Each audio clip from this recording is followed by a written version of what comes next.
మాట్లాడుతూ నేను ఇంకా మొదటి ఈ యొక్క అకాడమీ పెట్టడానికి కృషి చేశాను. ఇది ఎన్ని రోజులు ఉంటుందని అందరూ ఎగతాళి చేశారు. 50 ఏళ్ళు కాదు 100 ఏళ్ళైనా ఉంటుందని చెప్పాను.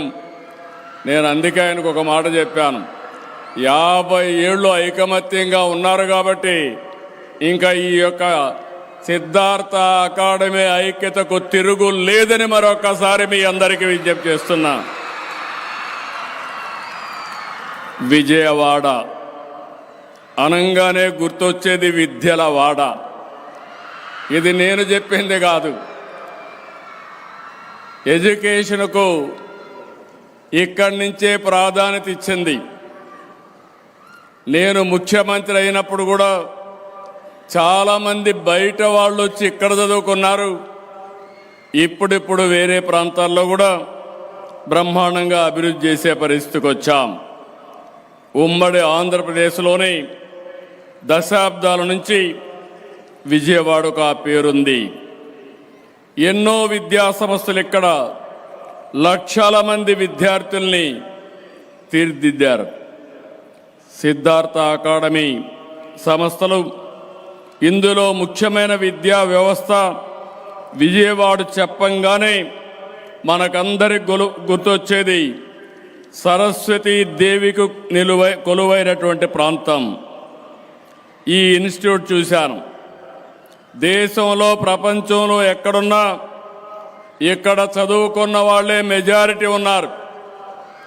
ఎవరైనా ఐఐటి పాస్ కావాలంటే, జేఈఈ పాస్ కావాలంటే, నీట్లో సీట్ కావాలంటే, లా సెట్లో పాస్ కావాలంటే నేరుగా విజయవాడకు వస్తే సీటు గ్యారంటీ అని చెప్పి కూడా నేను మీకు తెలియజేస్తున్నా. అలాంటి సెంటర్ ఇది. ఒక సంస్థ 10 ఏళ్ళు 20 ఏళ్ళు ఉంటే గొప్పగా అనుకుంటాం. 50 సంవత్సరాలు. ఆ రోజు నేనే సిల్వర్ జూబ్లీకి వచ్చా 2000 సంవత్సరంలో. మళ్ళీ ఈరోజు గోల్డెన్ జూబ్లీ కూడా వచ్చారంటే అది విద్యా వ్యవస్థ యొక్క ప్రాముఖ్యత. ఇంకొక పక్కన మీరు చూస్తే మనం ఏ విత్తనం నాటితే అది మొక్క వస్తుందో, rooted in tradition, growing in excellence. ఇది సిద్ధార్థ విద్యా సంస్థలు నాటిన విత్తనం. ఒక మహావృక్షంగా ఎదిగింది.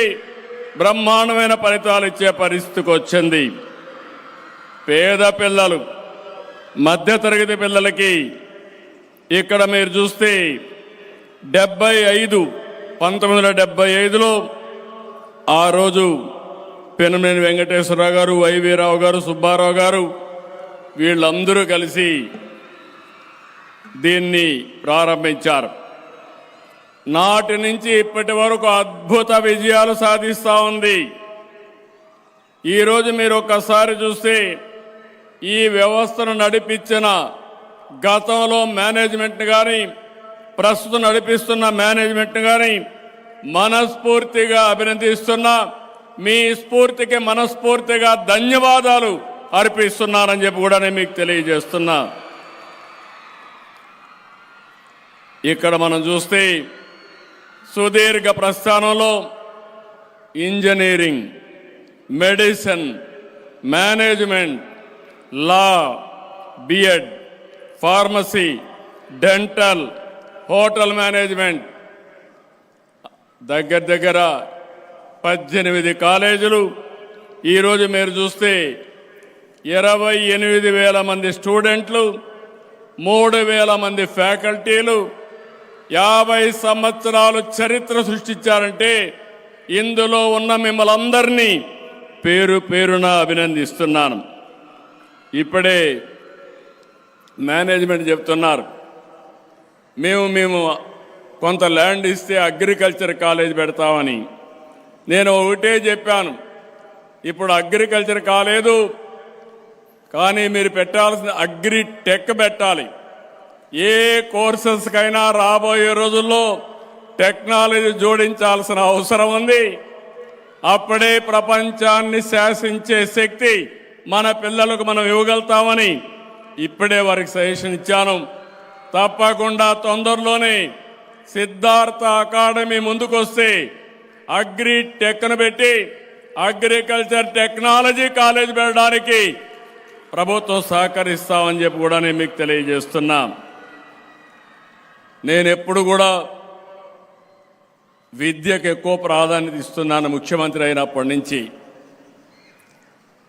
నేను మీ విజిల్స్ చూస్తే, పిల్లల యొక్క ఇక్కడ విజిల్స్ కానీ కేరింతలు చూస్తే నాకు కూడా పాత రోజులు జ్ఞాపకం వస్తాయి, విద్యార్థి రోజులు జ్ఞాపకం వస్తాయి. నేను కూడా మీ మారిగానే అల్లరి పిల్లవాడిని, అల్లరి స్టూడెంట్గా ఉండేవాడిని, స్టూడెంట్ లీడర్గా కూడా రాణించాను. 1978లో ఆ రోజు నా క్యారియర్ నేను డిసైడ్ చేసుకోవాలన్నప్పుడు మా టీచర్లు కానీ మా స్నేహితులు కానీ కొన్ని సూచనలు ఇచ్చారు. బాగా చదువుకుంటే ఆల్ ఇండియా కాంపిటేటివ్ ఎగ్జామ్స్ రాయించని. నేను దాని మీద ఎప్పుడూ శ్రద్ధ పెట్టలేదు. ఆ పని మనం చేయలేమని నేను కన్క్లూజన్కి వచ్చాను. మా వైస్ ఛాన్సలర్ ఒకరోజు నన్ను పిలిచి, నువ్వు యాక్సెప్ట్ చేస్తే నిన్ను ఫ్యాకల్టీ మెంబర్గా తీసుకుంటాను, యూనివర్సిటీ అంటే బెస్ట్ ఉద్యోగం అన్నాడు. గ్యారంటీ. టీచ్ చేసే పని కూడా ఉండదు, 2 గంటలే టీచింగ్ ఉంటుంది, మిగిలిన టైం అంతా రీసెర్చ్ ఉంటుంది. నేను ఒకే మాట చెప్పాను, నేను ఎమ్మెల్యేగా పోటీ చేయాలని నిర్ణయం చేసుకున్నాను. ఈ క్యాంపస్ నుంచే పోటీ చేస్తున్నాను. గెలిచి మళ్ళీ ఎమ్మెల్యేగా మీ దగ్గరికి వస్తారని మా వైస్ ఛాన్సలర్కి ఆ రోజు చెప్పాను. నా ఆలోచన ఒకటే, నేను ఒక ఐఏఎస్ ఆఫీసర్ అయితే ఒక ఐఏఎస్ ఆఫీసర్గా ఉంటా, ఒక ఎమ్మెల్యేగా ఉంటే, ఒక మంత్రిగా ఉంటే ఐఏఎస్ ఆఫీసర్ను కూడా కంట్రోల్ చేసే పరిస్థితి వస్తుందని నేను ఎమ్మెల్యేగా రాజకీయాల్లోకి ప్రజాసేవ చేయొచ్చు అనే ఉద్దేశంతో ఆ రోజు నేను ఆ నిర్ణయం తీసుకున్నా. ఒక నిర్ణయం తీసుకోవడం కాదు, విద్యార్థులు మీకు చెప్తున్నా, ఆ నిర్ణయం తీసుకున్నాక ఆ నిర్ణయాన్ని సాధించడానికి మీరు కృషి చేస్తే ప్రపంచంలో సాధించలేనిది ఏది లేదని మరొకసారి మీ అందరికీ విజ్ఞప్తి చేస్తున్నాను.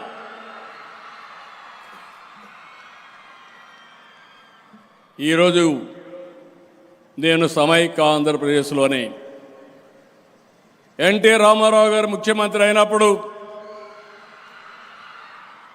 సిద్ధార్థ మెడికల్ కాలేజ్ ఆయన ఒకటి అడిగాడు, ఈ సిద్ధార్థ మెడికల్ కాలేజీని గవర్నమెంట్కి ఇవ్వండి, నేను దీన్ని తీసుకుంటానంటే ఒక్క మాట మాట్లాడకుండా, ఒక్క పైసా కాంపన్సేషన్ అడగకుండా పూర్తిగా సహకరించిన సిద్ధార్థ అకాడమీ వారిని, మేనేజ్మెంట్ని అభినందిస్తున్నా. ఆ తర్వాత అదే కాలేజీని దేశంలోనే మొట్టమొదటిసారిగా మెడికల్ యూనివర్సిటీ పెట్టిన ఘనత నందమూరి తారక రామారావు గారికి దక్కుతుంది. అది ఆయన విజన్. ఆ తర్వాత నేను ముఖ్యమంత్రి అయిన తర్వాత నేను పిలిచి